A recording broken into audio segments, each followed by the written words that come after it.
விடுதலை சிறுத்தைகளினுடைய ரவிக்குமார் அவர்கள் மிகப்பெரிய எதிரான வேலை செஞ்சிட்ருக்காரு.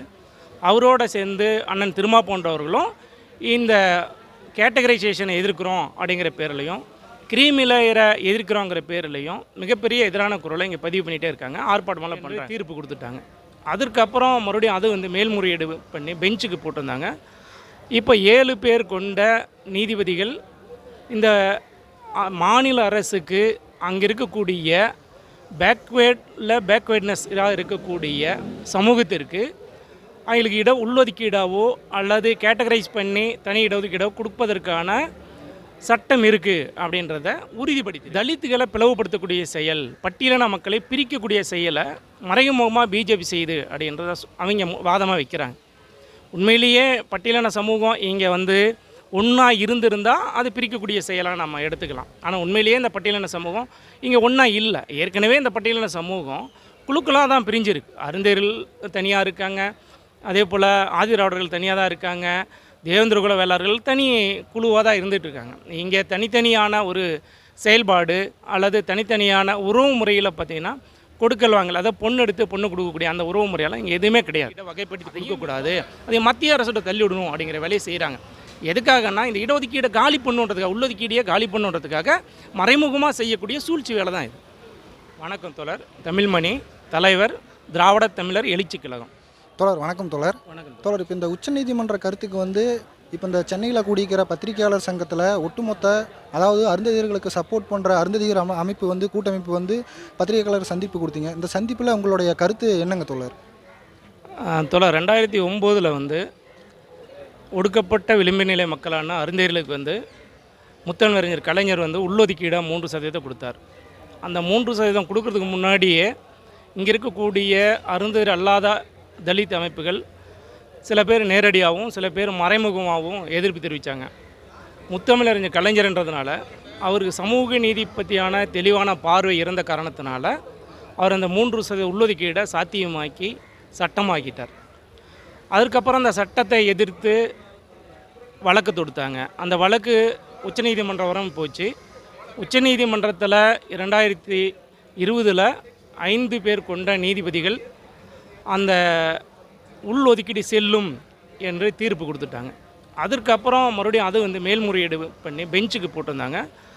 இப்போ 7 பேர் கொண்ட நீதிபதிகள் இந்த மாநில அரசுக்கு அங்கே இருக்கக்கூடிய பேக்வேர்ட்னஸ் இருக்கக்கூடிய சமூகத்திற்கு அவங்களுக்கு உள்ளொதுக்கீடாவோ அல்லது கேட்டகரைஸ் பண்ணி தனி இடஒதுக்கீடாவோ கொடுப்பதற்கான சட்டம் இருக்குது அப்படின்றத உறுதிப்படுத்தியிருக்காங்க.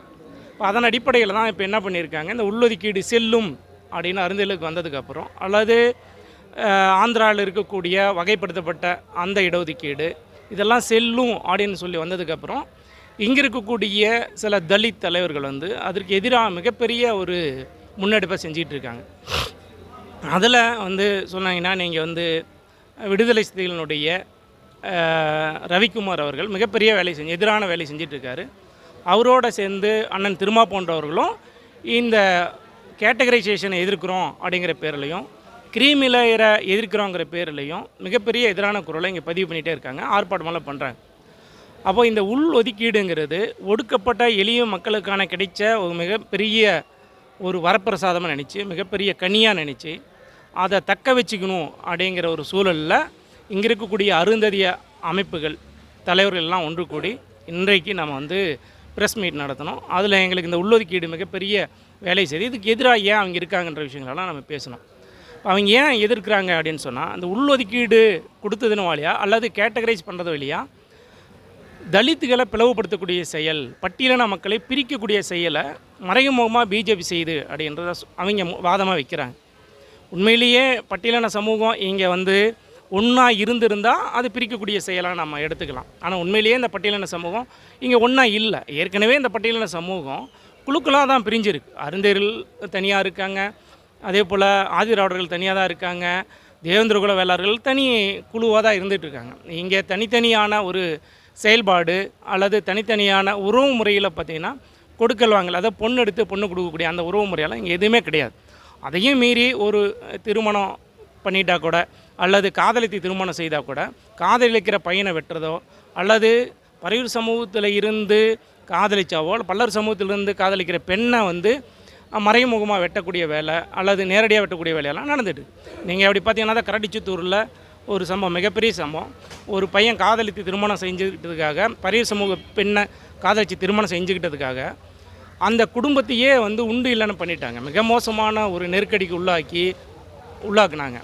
அதில் விடுதலை சிறுத்தைகளுக்கு ஒரு பங்கு இருக்குது. அந்த யார் வந்து பாதிக்கப்பட்டாங்களோ அந்த பக்கம் நிற்காமல் பாதிப்பை உருவாக்கின பக்கம் நின்று விடுதலை சிறுத்தைகள் அந்த வேலையை செஞ்சாங்கன்றது தெரிஞ்ச விஷயம். இதே போல் விழுப்புரத்தில் பள்ளி நெளியனூர் அப்படிங்கிற ஊரில் கார்த்திகேயன் அப்படிங்கிற ஒரு அருந்தேர் சமூகத்தை சார்ந்த பையன் கோகிலவாணி அப்படிங்கிற ஒரு பறையூர் சமூகத்தை பெண்ணை காதலித்து திருமணம் பண்ணிக்கிற சூழலில் அந்த பெண்ணை பொண்ணு கேட்க வர சொல்லிட்டு அன்றைக்கு இரவு 12 மணி வரைக்கும் அந்த பொண்ணு அந்த பையன் கூட பேசிட்டு இருந்திருக்காங்க. பேசிட்டு இருந்துட்டு படுக்க போயிட்டாங்க. படுக்க போனதுக்கப்புறம் 2 மணிக்கு அந்த பொண்ணு இறந்துடுச்சு, இரவு 2 மணிக்கு இறந்துடுச்சுங்கிற தகவல் வரும்.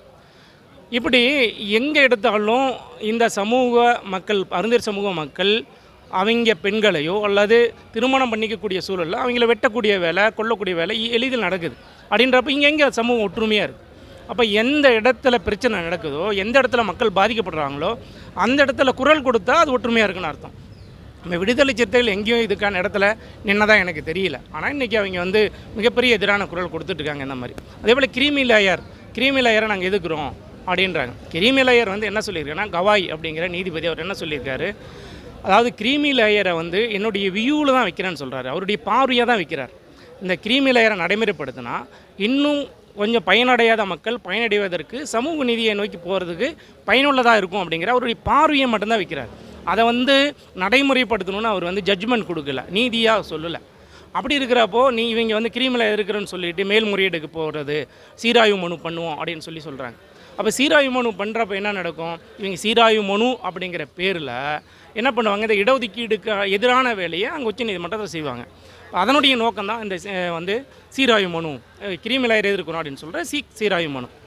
இப்படி இந்த மக்களுக்கு எதைப்படி கேட்டகரைஸ் பண்ணது தப்பு, நாங்கள் கேட்டகரைஸ் செய்துக்கிறோம், சப்கோட்டாவை வந்து ஆதரிக்கிறோம்னு சொல்கிறாங்க. இங்கே மக்களே வந்து நீங்கள் வந்து ஒரு பெரிய பின்னடைவை சந்திக்கக்கூடிய மக்கள், படுகொலியில் இருக்கக்கூடிய மக்கள், நீங்கள் வந்து அவங்கள மேலே அப்லிஃப்ட் பண்ணும் அப்படின்னு சொன்னால் அந்த மக்களுக்கு கேட்டகரைஸ் பண்ணியோ உள்ளொதுக்கீடோ ஏதோ ஒன்று கொடுத்து தான் அவங்கள வந்து மேல் தூக்கி விட முடியும். இன்னும் சொல்லப்போனால் கேட்டகரைஸ் பண்ணி அந்த மக்களுக்கு, பின்தங்கியுள்ள மக்களுக்கு அவங்க விகிதாச்சாரத்திற்கு அதிகப்படியான இடஒதுக்கீடு கொடுத்து தூக்கி விடுறது தான் அந்த சமூகத்துக்கு செய்யக்கூடிய மிகப்பெரிய சமூக நீதி.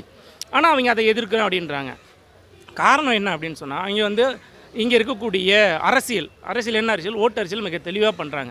இங்கே இருக்கக்கூடிய பெரும்பான்மையான பறையூர் சமூகத்துக்கு எதிராக நம்ம ஆதரவாக நம்ம பேசணும்னு சொன்னால் குறைந்தபட்சம் இருக்கக்கூடிய நம்ம அருந்தில் பகைச்சிக்கிறதுனால ஒரு பெரிய பிரச்சனை இல்லை அப்படிங்கிற இடத்துல அவங்க நகர்றாங்க. அதே போல் விடுதலை சிறுத்தைகளுக்கு ஆந்திரா, கர்நாடகா போன்ற இடங்களில் வந்து கிளைகள் அமைச்சு அவங்க வலுவாக்கிட்டு வராங்க.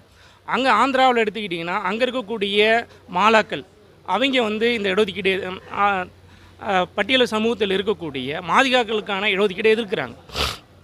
அதே போல் கர்நாடகா எடுத்துக்கிட்டிங்கன்னா கர்நாடகாவில் அங்கே இருக்கக்கூடிய ஹொலையாஸ் வந்து அங்கே இருக்கக்கூடிய தலித் சமூகமான மாதிகாக்களை எதிர்க்கக்கூடிய இடத்துல இருக்கிறாங்க. விடுதலை சிறுத்தைகளுக்கு ஆந்திராவில் இருக்கக்கூடிய மாலாக்களோடையும் அதே போல் கர்நாடகாவில் இருக்கக்கூடிய ஒலையா அந்த பகுதியில் அவங்களுடைய கட்சியை வளர்க்கக்கூடிய வேலை செய்கிறதுனால அவங்க என்ன ஸ்டேட்டஸ் எடுக்கிறாங்களோ அதை நம்முடைய ஸ்டேட்மெண்ட்டாக வச்சுக்கிட்டு அவங்க எதிர்க்கக்கூடிய வேலை செய்கிறாங்க. இதுதான் விடுதலை சிறுத்தையினுடைய பெரிய அரசியல் தந்திரமாக இருக்குது. அப்போது இதை வந்து நம்ம எதிர்க்க வேண்டிய அல்லது இவங்க செய்யக்கூடிய தவறுகளை சுட்டி காட்ட வேண்டிய பொறுப்பு நமக்கு இருக்குன்றதுனால தான் இந்த நம்ம பத்திரிகை கூட்டத்தை நம்ம கூட்டி பேசியிருக்கோம்.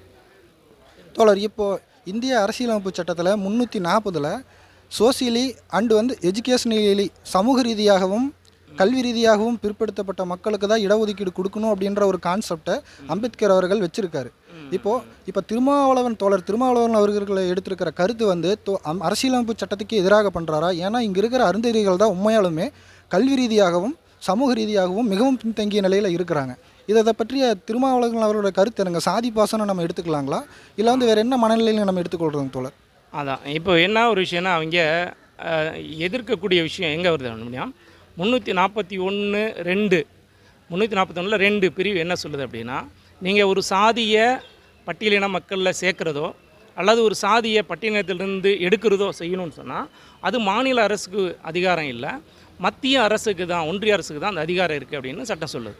இப்போ அதை வச்சுட்டு தான் அவங்க எதுக்குறாங்க. அதே சமயத்தில் அந்த சட்டத்தினுள்ள 15ல் 4 16ல் 4 என்ன சொல்லுது அப்படின்னா, அந்தந்த மாநிலத்தில் இருக்கக்கூடிய பாதிக்கப்பட்ட மக்கள் கல்வியிலேயோ அல்லது சமூக அடிப்படையிலையோ பாதிக்கப்பட்ட மக்களுக்கு அந்த மக்களுக்கு சரியான சமூக நீதி கிடைக்கணும்னு சொன்னால் அந்த மக்களை வகைப்படுத்தி கிளாசிஃபை பண்ணி அவங்களுக்கான பிரதிநிதித்துவம் அந்த மாநில அரசு தரலாம் அப்படின்னு சட்டம் சொல்லுது.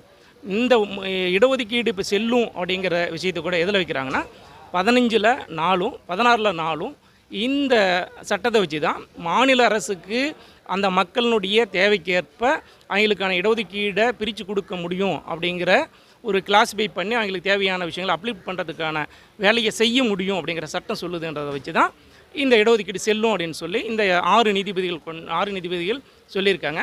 ஒரு நீதிபதி மட்டும் அது சின்னையானுடைய ஸ்டேட்மெண்ட்டை அக்செப்ட் பண்ணுறோம், அவருக்கு கொடுத்த நீதி தான் சரின்னு சொல்லியிருக்கார்.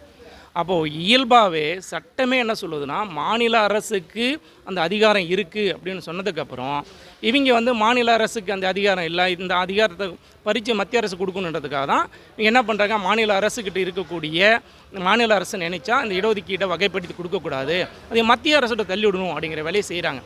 எதுக்காகனா இந்த இடஒதுக்கீடை காலி பண்ணுன்றதுக்காக, உள்ளொதுக்கீடையே காலி பண்ணுன்றதுக்காக மறைமுகமாக செய்யக்கூடிய சூழ்ச்சி வேலை தான் இது. தமிழ்மணி அவர்களுக்கு வலையொலி சார்பாக நன்றியை தெரிவித்துக் கொள்கிறேன்.